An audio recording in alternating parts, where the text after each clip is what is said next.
निधि ध्यासनको अभिवादन।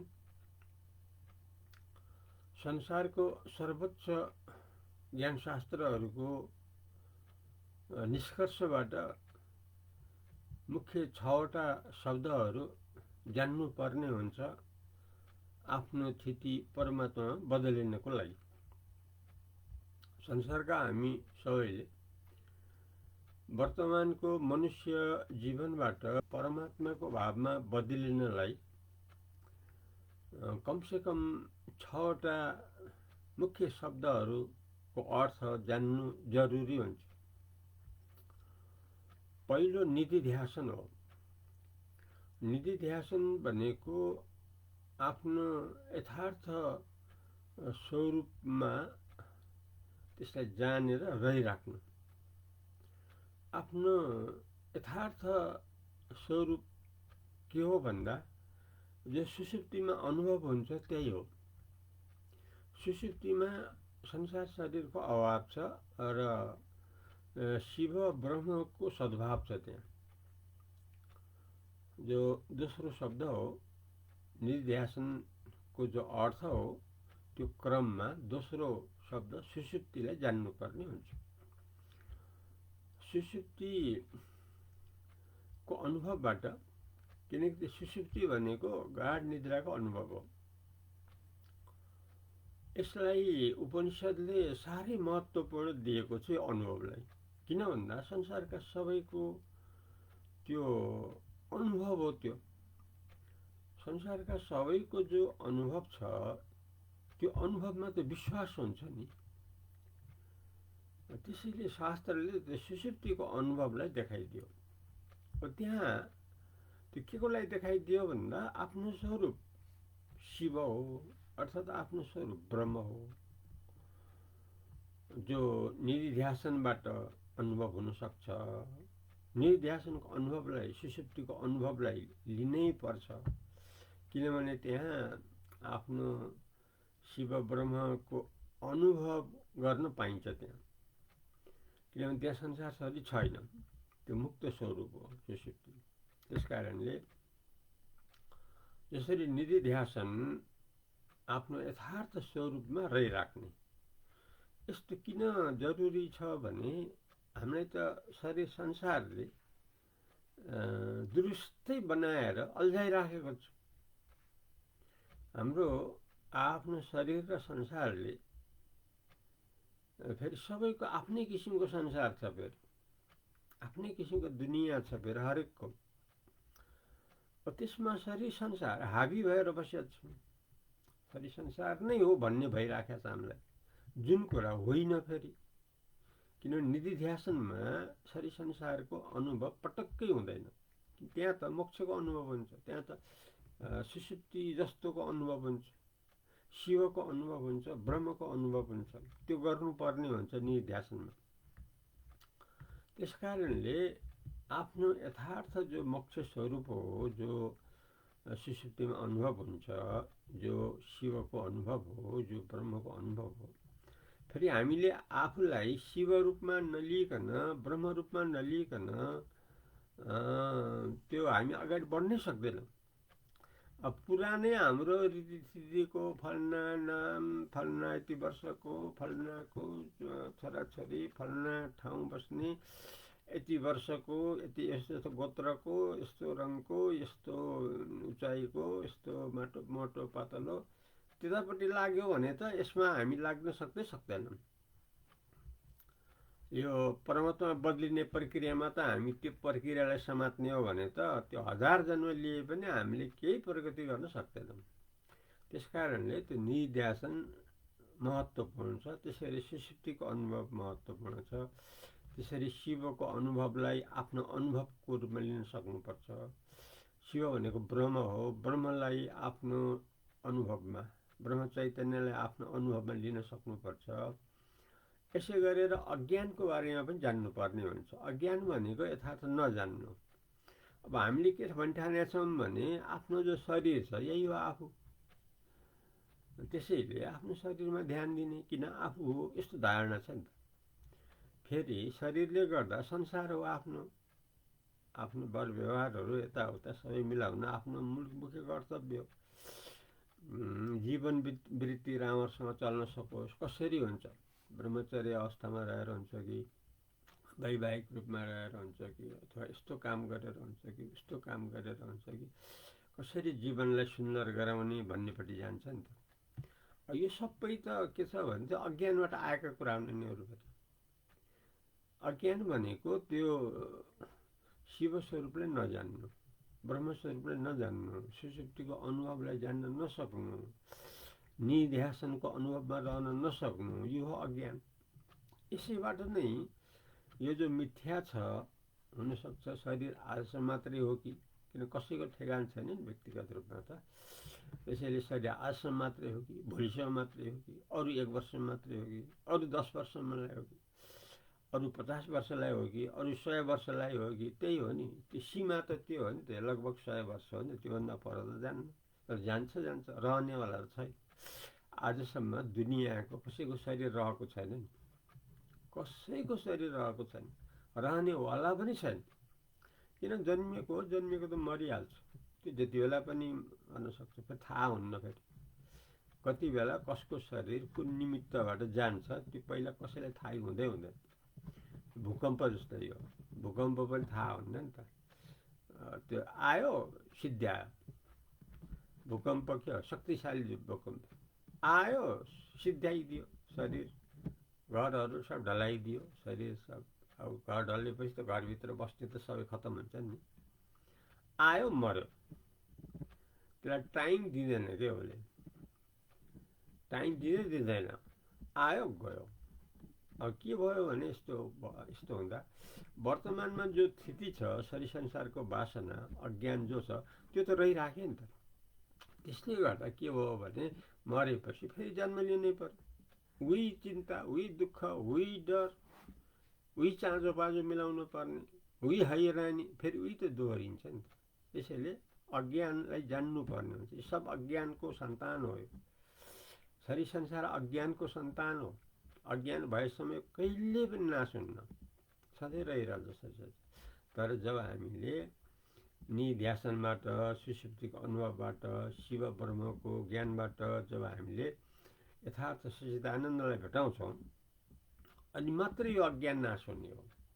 अब अज्ञान भनेर के बुझ्नु पर्यो भने वासना र अज्ञान एउटै हो। वेदान्तले यस्तो भनेको छ। अज्ञान भन्नु वासना हो, वासना भन्नु अज्ञान हो। किनभने अज्ञान हुँदासम्म शरीरको वासना, संसारको वासना यो सब रहिरहन्छ। यो वासना रहिरहँदासम्म जन्म मृत्यु सधैँ रहिरहन्छ। त्यसैले वासनालाई त अभाव गर्नु पर्यो। वासनालाई अभाव गर्नलाई अज्ञानलाई नाश गर्नु पर्यो।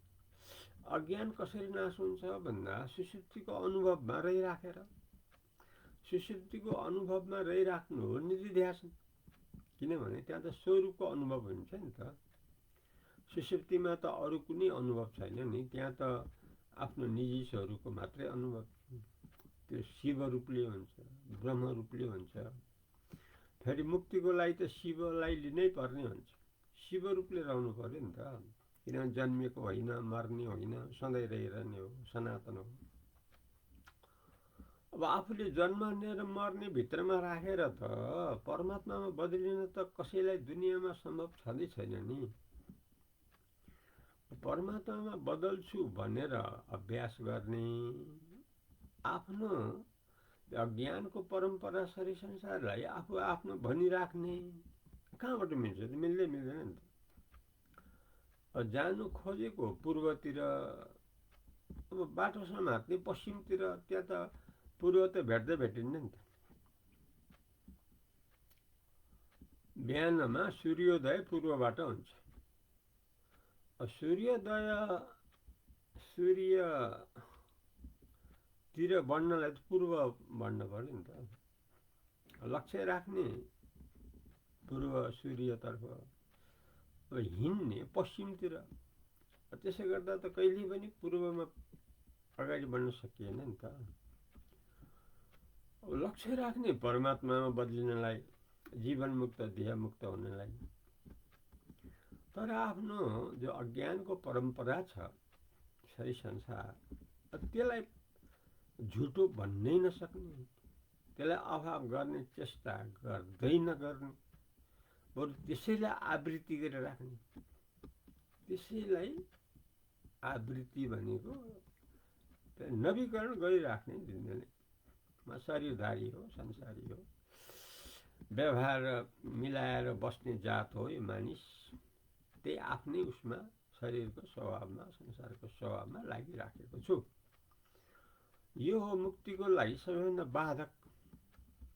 त्यसैले यो विषयासक्ति भन्छ, विषयमा आसक्ति। सबैभन्दा अप्ठ्यारो के पार्छ भने परमात्मा बदलिनलाई एउटा त रसरङ्गले साह्रै अप्ठ्यारो पर्छ। रसरङ्गमा सम्भोग आदिहरू पर्छ। यसले सबैभन्दा अप्ठ्यारो पार्छ, किनभने त्यसमा त्यसको स्मरण, त्यसको चिन्तनले त आफूलाई त त्यहीँ सधैँ पुर्याइराख्यो नि त, त्यहीँ फर्काइराख्यो नि आफूलाई। लक्ष्य राख्ने परमात्मामा बदलिनलाई। अब आफ्नो जो समय छ उही पुरानै रसरङ्गमा नै दगुरी राख्ने, रसरङ्गमै सोचिराख्ने, अनि कसरी हुन्छ? हुन्न नि त। त्यसैले यो विघ्नबाधालाई हटाउनुपर्छ। सबैभन्दा ठुलो विघ्नबाधा के छ भने विद्यमान शरीर संसार छ। किन शरीर संसार अज्ञानको, ज्ञानको होइन। ज्ञानमा त शिव मात्रै हुनुहुन्छ, ज्ञानमा त ब्रह्म मात्रै हो, ज्ञानमा त जीवन मुक्त दशा, देह मुक्त स्थिति छ ज्ञानमा त। किन ज्ञानमा त चैतन्य मात्रै छ नि त, जो सुषुप्तिमा अनुभव हुन्छ। सुषुप्ति त साह्रै ठुलो साधन हो नि, किनभने त्यहाँ सुषुप्तिलाई सम्झिएपछि त्यहाँ शरीर संसार छँदैछ। जुन कुरा मुक्तिलाई अनिवार्य छ, शरीर संसार रहित भयो भने न परमात्मामा बदलिनु सम्भव हुन्छ। शरीर संसारलाई यथावत राखेर त हामी त्यहाँ पुग्न सक्दैनौँ। त्यसैले आफूलाई शिव अभिन्न, ब्रह्म अभिन्न यस्तो ठान्नु पर्यो। त्यस्तो ठानेर मानेर लिइराख्नु पर्यो। यही हो निध्यासन भनेको। त्यसैले सुषुप्तिलाई लिनु पर्यो, अनि शिवलाई आत्मसात गर्नु पर्यो। किनभने शिवलाई त लिनु पर्यो नि। शिव भनेको श्रीराम, श्रीराम भने श्रीकृष्ण हो। श्रीकृष्ण भनेको आफ्नो यथार्थ स्वरूप हो। त्यो कुरा निधिध्यासनबाट अनुभव गर्न सकिन्छ, सुषुप्तिको स्मरणबाट अनुभव गर्न सकिन्छ। शिवलाई आफू भनेर लिनु पर्यो नि। अब मुक्त हुनलाई त जन्मरहित मृत्युरहित हुनुपर्छ। अब जो जन्मरहित मृत्युरहित छ उसलाई समात्न पर्यो नि त। त्यो त शिव हो, ब्रह्म हो, नजन्मिएको नमर्ने। आफू त्यही हुनलाई त त्यसैको नक्कल गर्नु पर्यो नि, त्यसैलाई लिनु पर्यो नि त। त्यसैले यी प्रक्रियाहरू, त्यसैले 6वटा शब्द ज्यादै महत्त्वपूर्ण छन् परमात्मामा बदलिनको लागि। अहिले नबदलिए भविष्यमा सम्भव छैन। फेरि आज जो गरिन्छ, जो निर्णय गर्छ त्यही हो लागु हुने भोलि पर्सि भविष्यमा। यदि अहिले हामी निश्चय गरेनौँ, त्यो रूपमा रहेनौँ भने फेरि त्यो हामीले बनाउन सक्दैनौँ। किनभने शरीरको जोखिम सबैको लागि व्यक्तिगत रूपमा सबैभन्दा जोखिमपूर्ण छ, जान सक्छ। त्यसैले यसलाई अलिक सावधानी हामी हुनैपर्छ आफ्नो उपकारको लागि। किन हामी सधैँ सुख शान्ति चाहन्छौँ नि त। यहाँ कहिले पनि चिन्ता नआओस्, दुःख नआओस्, डर नआओस्, आपद विपद नआओस्, मृत्युले सङ्कट नपारोस्, यही न हो। यसको लागि त यसमा लाग्नै पर्छ। त्यस कारणले यो अभिव्यक्ति हो नेपाल देश भैरवा, रूपन्देही एफएम, साथै पाल्पातानसेन श्रीनगर एफएम, बुटोल मुक्ति एफएम, परासी एफएम लगायतबाट प्रत्यक्ष प्रसारित कार्यक्रम हो। यो अभिव्यक्त भइराखेको छ मोक्षप्रद संस्था अखण्ड शिव केन्द्रबाट, र यसको अभिव्यक्त प्रस्तुत भइराखेको छ त्यसको अध्यक्ष अद्वैत प्रदेश सरस्वती उपाधि प्राप्त नाम बलराम ऋषिबाट। हाम्रो प्रसङ्ग के हो भने हामीले मानिसको जुनी पाउँदा सबभन्दा ठुलो लक्ष्य राख्नै पर्छ। ठुलो लक्ष्य नराखिकन हामीले पाउन सक्दैनौँ केही पनि। सबैभन्दा ठुलो लक्ष्य भनेको त के भने मृत्युको हाँकलाई जित्ने हो। हामीलाई त च्यालेन्ज दिएर बसेको छ नि त मृत्युले। तँलाई मैले मार्छु भनेर बसिराखेको छ नि त कालरात। ढिलो चाँडो अघि पछि कुनै टाइम, कुनै ठाउँमा, कुनै समय तँलाई झुक्क्याएर मैले मारिहाल्छु। यो त धावा बोलिराखेको छ नि त मृत्यु शरीरको कारणले गर्दा। त्यसलाई हामीले जित्न पर्यो नि त। हामी त हार्न भएन नि त, लुते भन्नु त हुनु भएन नि त। हामी त डह्रो हुनु पर्यो नि त, जित्नु काललाई जित्न पर्यो नि त, अहिले जित्न पर्यो नि त। अहिले जित्नलाई त त्यही हो, निध्यासनको अनुभव, सुषुप्तिको अनुभव, शिवको अनुभव, ब्रह्मको अनुभव, अज्ञानलाई नाश गर्ने, वासनालाई नाश गर्ने, त्यस्तोमा हामी त जुट्नु पर्यो नि त। यसको फलले हामीले मृत्युलाई जित्न सक्छौँ। त्यो हो हाम्रो विजय। विजयी भएर हामी रहनु पर्यो। अहिले यति नै गरौँ। हरि ओम तत्सत।